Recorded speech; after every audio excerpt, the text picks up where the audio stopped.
तो आज की क्लास में हम देखेंगे how to pass the journal entries.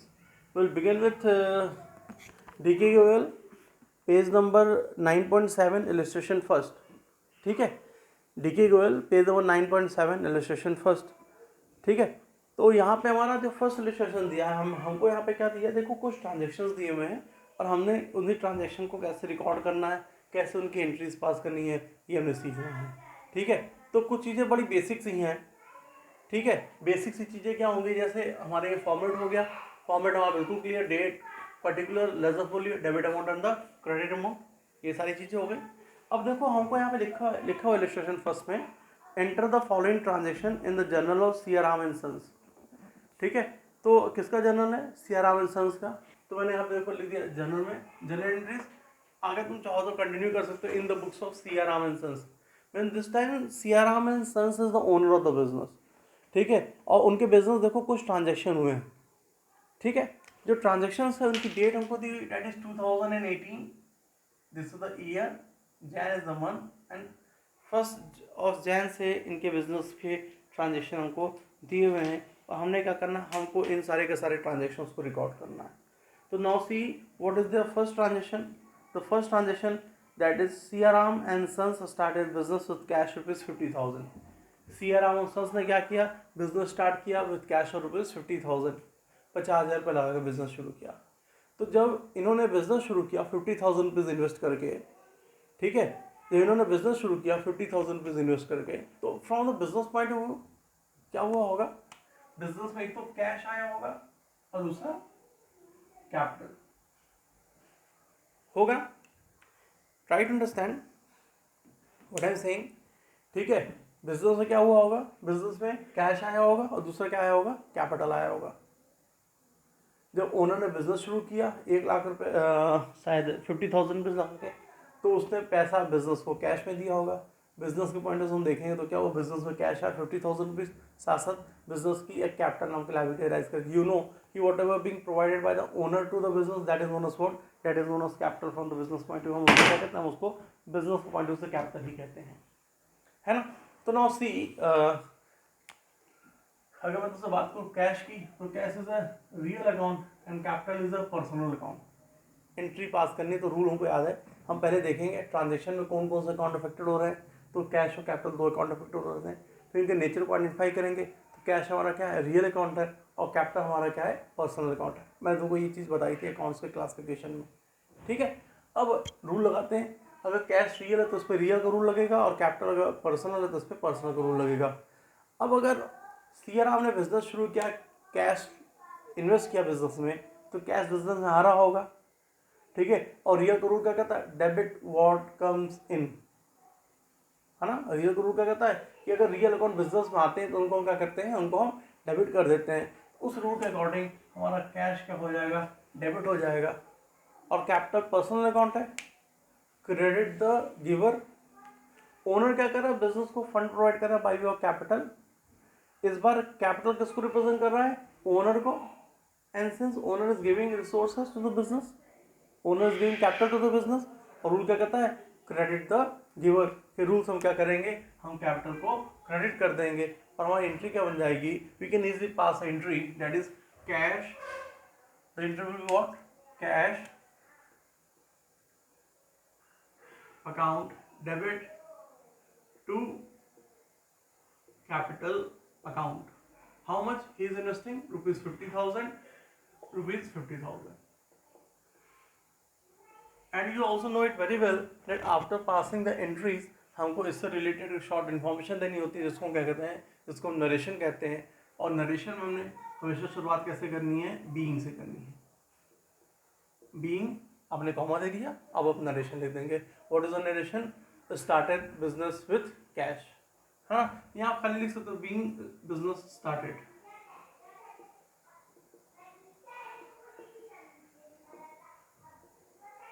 Being business started. तो now see this is the first transaction. और क्योंकि एक ट्रांजेक्शन हमारा कंप्लीट हो गया है, तो हमने क्या करना है, इसको ऐसे पैक कर देना है। ठीक है, now this is the second transaction. और क्या है, purchase goods for cash rupees 20,000। Goods purchase किया बिजनेस ने कितने का, 20,000 रुपीज़ का। Business purchase goods for cash rupees 20,000। अगर बिजनेस ने गुड्स परचेज किया 20,000 का, तो देखो एक तो बिजनेस में मैंने तुमसे पहले डिस्कस भी किया हुआ है कि व्हेनेवर बिजनेस परचेज गुड्स तो हम परचेज अकाउंट ओपन करेंगे, व्हेनेवर बिजनेस सोल्ड गुड्स तो हम क्या करेंगे, वहाँ पे सेल्स अकाउंट ओपन करेंगे। तो बिजनेस ने क्योंकि गुड्स को परचेज किया हुआ है, तो यहाँ पे एक तो कौन सा अकाउंट अफेक्टेड होगा, सेकंड ट्रांजेक्शन में परचेज अकाउंट। दूसरा, बिजनेस ने गुड्स कैसे परचेज किया हुआ है, सर कैश में परचेज किया हुआ है, मतलब जब हम गुड्स परचेज करेंगे तो बिजनेस से कैश जाएगा। तो दूसरा अकाउंट कौन सा अफेक्टेड हो गया, कैश अकाउंट अफेक्टेड हो गया, है ना। अब परचेज हमारा नॉमिनल अकाउंट है, कैश हमारा रियल अकाउंट है। ये आपको याद रखना, परचेज और सेल्स जो है आपका ये नॉमिनल अकाउंट होता है, और कैश कौन सा अकाउंट होता है, रियल अकाउंट होता है। कितना गुड्स परचेज किया, 20,000 का, तो अमाउंट तो बाद में देखेंगे। सिंस आपने परचेज किया है, आपने जब गुड्स परचेज किया तो that is treated as expense, and since purchase is expense, nominal को रूल क्या कहता है, debit all expenses and losses. सारे एक्सपेंस और लॉस को क्या कर दीजिए, डेबिट कर दीजिए, ठीक है, तो हमने डेबिट कर दिया। अगर हम दूसरे कैश की बात करें तो कैश आ रहा है कि जा रहा है, हमने गुड्स परचेज किया तो कैश बिजनेस से जाएगा, कैश जाता है तो रियल का रूल क्या कहता है, क्रेडिट व्हाट गोज आउट। उस रूल से हमारा कैश क्या हो जाएगा, क्रेडिट हो जाएगा, क्योंकि बिजनेस से जा रहा है, और जब रियल अकाउंट बिजनेस से जाते हैं क्रेडिट करते हैं, बोला भाई व्हाट गोज आउट क्या करना है, क्रेडिट करना है। तो since cash is going out तो क्या कर दिया मैंने, क्रेडिट कर दिया। और बड़ा आराम से हमारी एंट्री क्या हो जाएगी, for purchasing goods purchase account debit to cash. तो मैंने आप लिख दिया एंट्री अपनी, purchase account debit to cash account.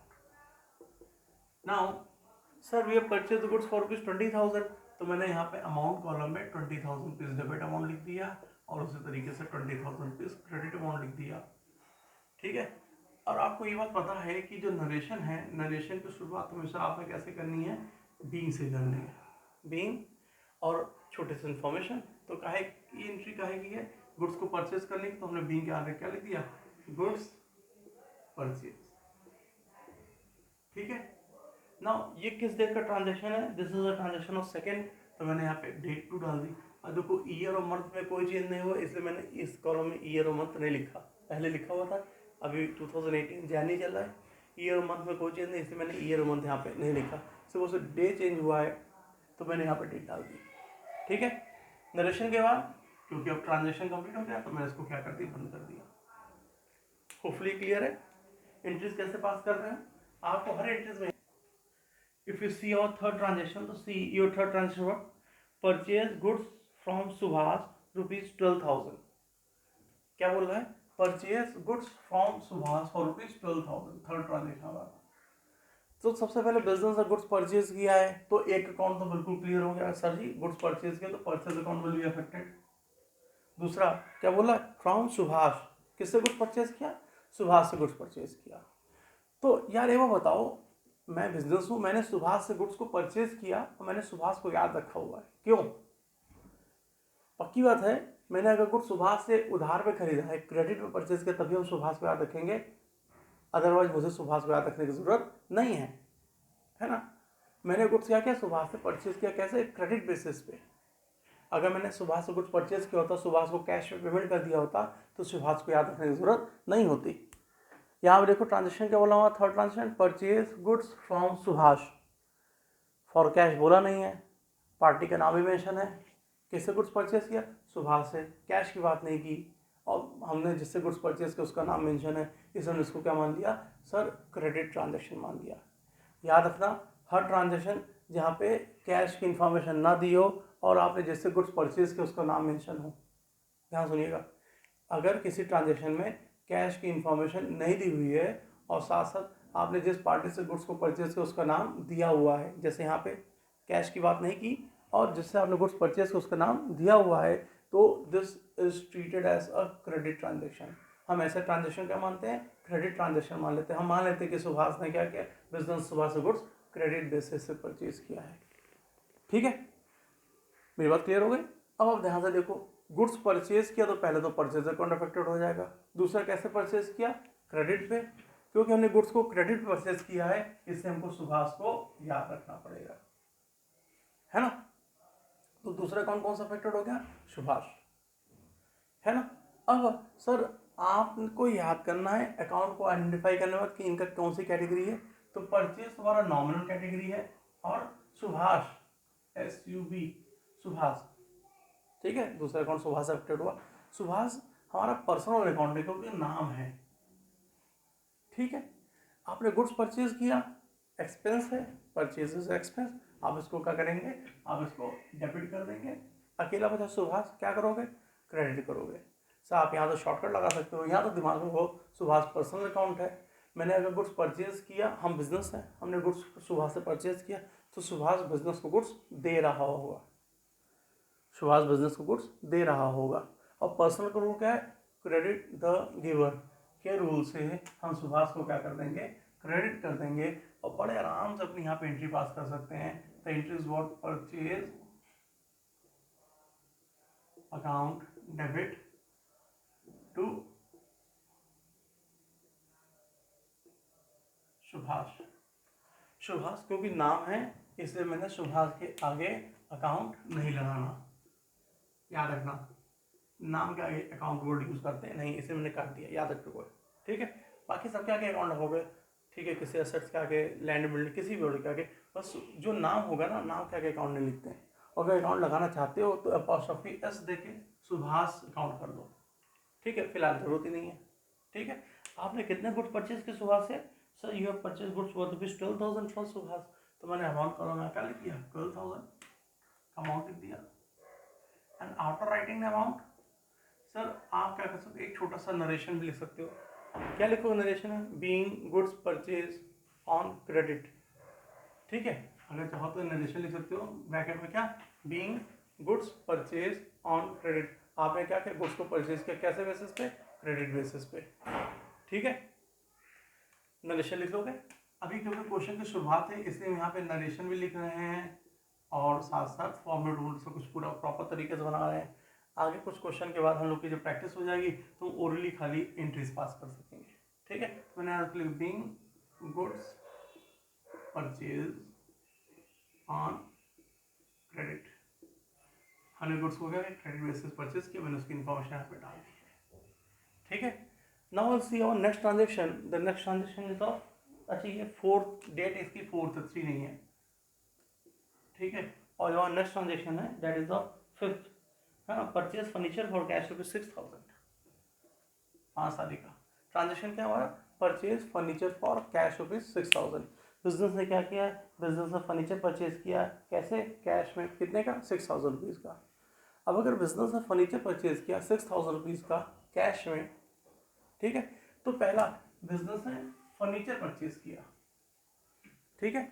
अगर बिजनेस ने फर्नीचर परचेज किया तो यहाँ पे एक तो हमारा फर्नीचर अकाउंट अफेक्टेड होगा।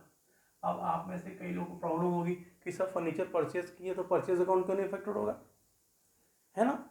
सर देखो जैसे परचेज और सेल्स वर्ड यूज होता है डीलिंग गुड्स के लिए। जैसे मेरी मान लो जलेबी की दुकान है तो मैं क्या करूँगा? रेगुलर बेसिस पे मैदा, चीनी ये सब खरीदूंगा और जलेबी बना के बेचूंगा। तो मेरे बिजनेस में अगर मेरी जलेबी की दुकान है तो मेरे बिजनेस में मैदा और चीनी की परचेज करेंगे तो हम परचेज वर्ड यूज़ करेंगे, और जब जलेबी बेचेंगे तो वर्ड का यूज़ करेंगे? सेल्स। मैदा और चीनी के अलावा अगर मैंने कुछ और परचेज, जैसे लैंड परचेज कर ली, बिल्डिंग परचेज कर ली, मशीनरी परचेज कर ली, ठीक है, या फर्नीचर परचेज कर लिया, तो उस सिचुएशन में परचेज अकाउंट ओपन नहीं करते। परचेज और सेल्स जो वर्ड है that is being used only for the purchase and sales of dealing goods, ये आपको समझना है। आपकी क्लोथ की शॉप है तो whenever you purchase cloth, तो for the purchase of cloth you will use the word purchase. Whenever you sell the cloth, for the sale of such clothes you will use the word sales. आपकी furniture की shop है तो for the purchase of furniture you use the word furniture. For the sale of furniture you will use the word furniture. लेकिन अगर आपकी cloth की shop है और आपने क्लोथ्स के अलावा कुछ और परचेज किया तब आप परचेज वर्ड यूज़ करने वाले नहीं हैं। आपकी फर्नीचर की शॉप है, आपने फर्नीचर के अलावा कुछ और परचेज किया तो आप फर्नीचर के लिए परचेज वर्ड यूज़ करने वाले नहीं हैं। तो आपको इस चीज़ को अंडरस्टैंड करना है कि the word purchase and sales is being used only for the purchase and sales of dealing goods.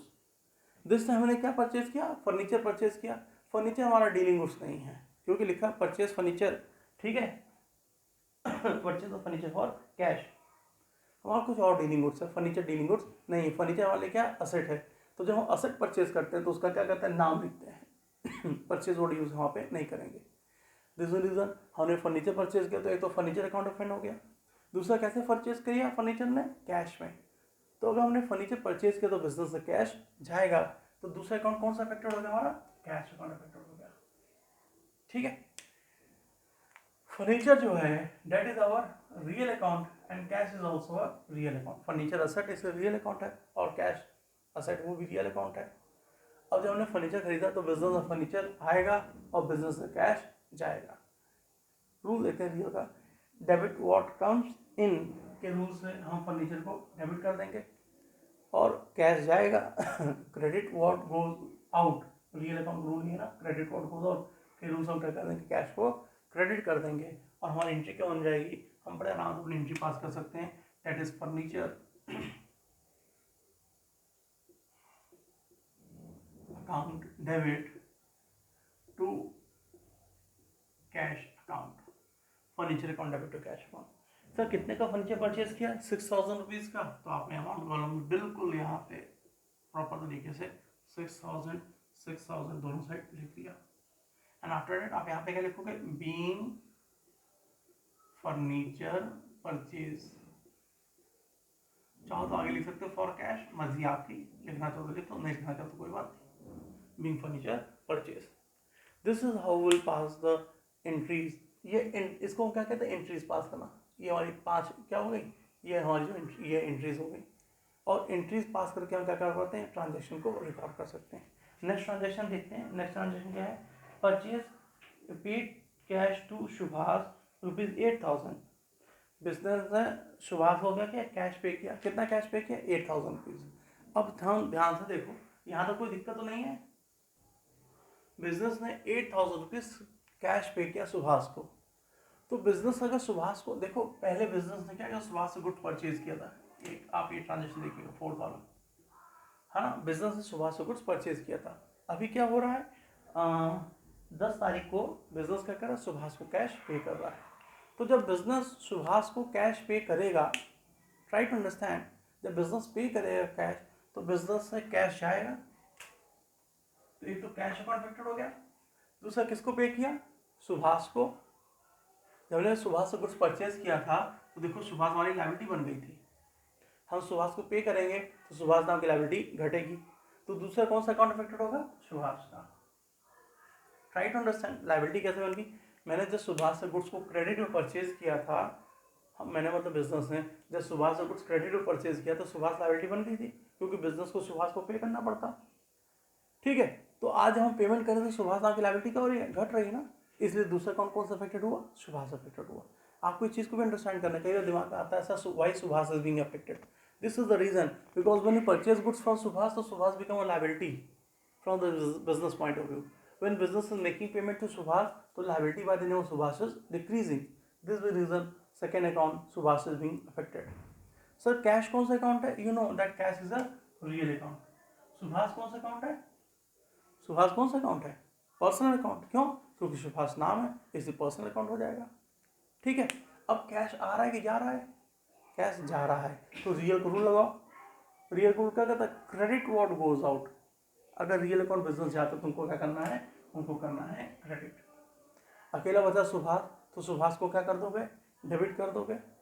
ठीक है, और रूल देखना चाहो तो रूल देखो, सुभाष क्योंकि पर्सनल अकाउंट है और पर्सनल को रूल क्या कहता है, sir debit the receiver.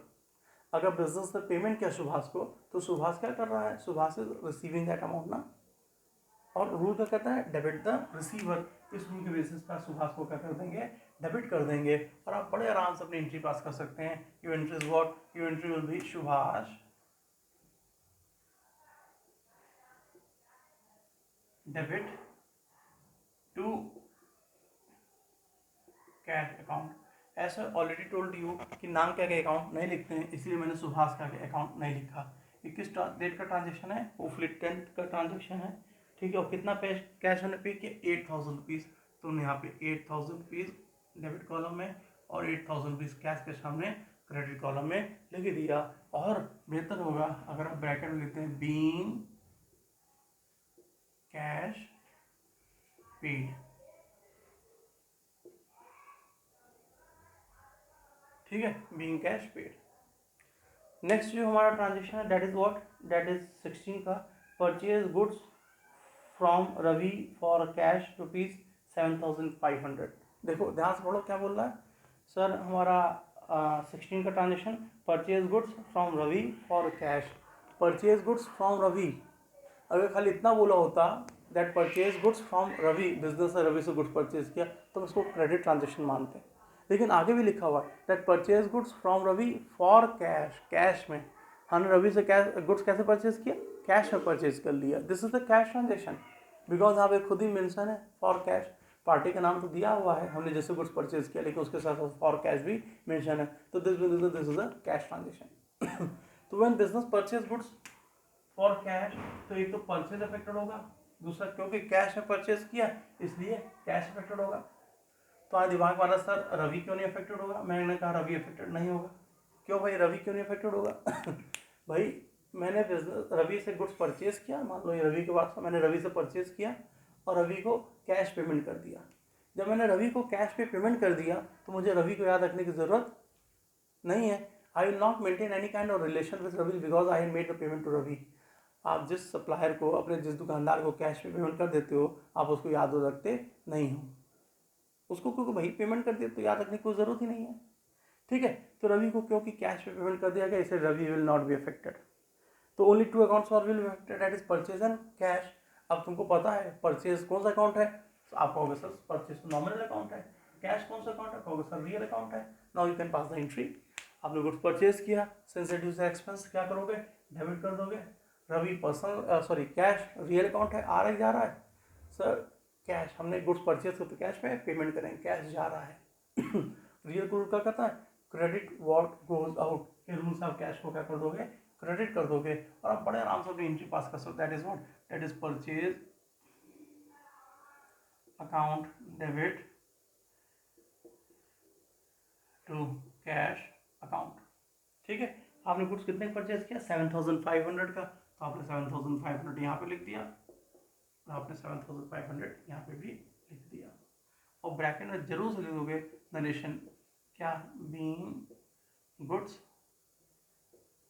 Purchase,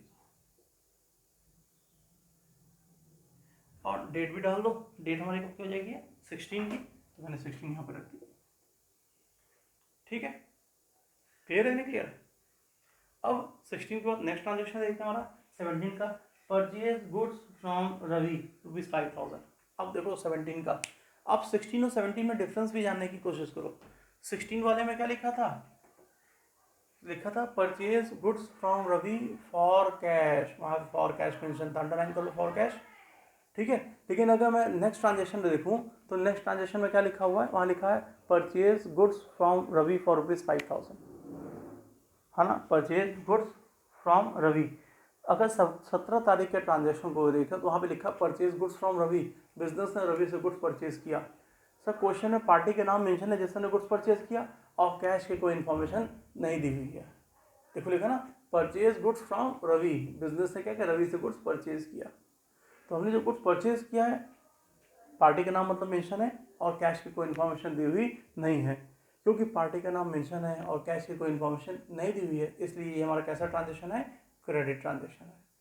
16 वाला जो 16 तारीख का जो ट्रांजेक्शन था, 16 डेट का, ठीक है, 16 डेट का जो ट्रांजेक्शन, तो कैसा ट्रांजेक्शन हो रहा, that is a cash transaction, है ना।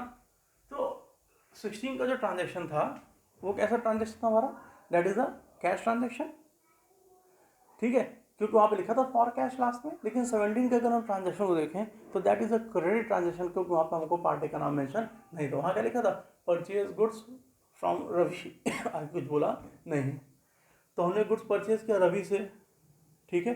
तो कौन कौन से अकाउंट अफेक्टेड होंगे, सिंस वे परचेज, तो first purchase account will be affected. दूसरा आपने रवि से परचेज किया तो इससे रवि अफेक्टेड हो गया, क्योंकि हमने रवि से उधार पर खरीदा, हमको रवि को याद रखना पड़ेगा। कब तक याद रखना पड़ेगा, जब तक रवि को पेमेंट वापस नहीं कर देते हैं, ठीक है। तो these two account will be affected, you know, purchase nominal account है और रवि हमारा पर्सनल अकाउंट है, तो बड़े आराम से रूल लगा सकते हो नॉमिनल का पर्सनल का। नॉमिनल परचेज एक्सपेंस है, क्या करोगे, डेबिट करोगे। रवि पर्सनल अकाउंट है, सर हमने गुड्स परचेज किया तो रवि गुड्स दे रहा होगा बिजनेस को, और रूल क्या कहता है, क्रेडिट द गिवर। ये रूल्स हम रवि को क्या कर देंगे, क्रेडिट कर देंगे, और बड़ा आराम से अपनी एंट्री पास कर, that is purchase account debit to Ravi. ठीक है, कितने का हमने गुड्स परचेज किया रवि से, दैट इज 5000 दिस टाइम, तो मैंने 5000 यहाँ पे लिख दिया, 5000।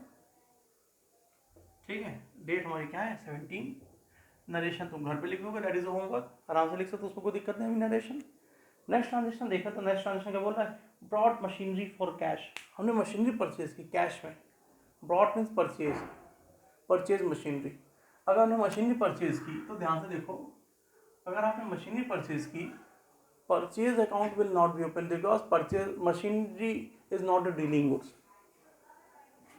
Machinery is asset. और आपको पता है कि जब हम असेट खरीदते हैं, असेट को परचेज करते हैं, तो वहाँ पर हम असेट का नाम लिखते हैं।